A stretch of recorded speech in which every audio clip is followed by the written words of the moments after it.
வாசவி இன்று 36வது ஸ்லோகம். அஸ்ஸம் யதாத்மனா யோகோ துஷ்பிரபா இதி மே மதிக வஸ்யாத்மனா து யததா சக்யோஸ் வாப்து முபாயதக. மனதை அடக்காதவன் யோகம் அடையான் என்பது என் கருத்து. மனதை அடக்கி உபாயத்தால் முயல்பவனுக்கே அதை அடைய இயலும்.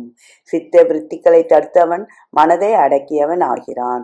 உபாயத்தால் முயலுதல் என்பது அபியாசத்தையும் வைராகியத்தையும் முறையாக அனுஷ்டித்தல் என்பதாம்.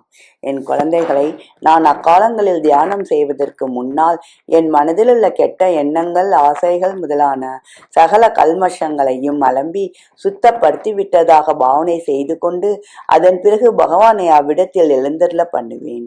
நீங்களும் அவ்வாறு செய்யுங்கள் என்று ஸ்ரீ ராமகிருஷ்ணர் தமது சாதன நாட்களை பற்றி சிஷ்யர்களிடம் கூறினார்.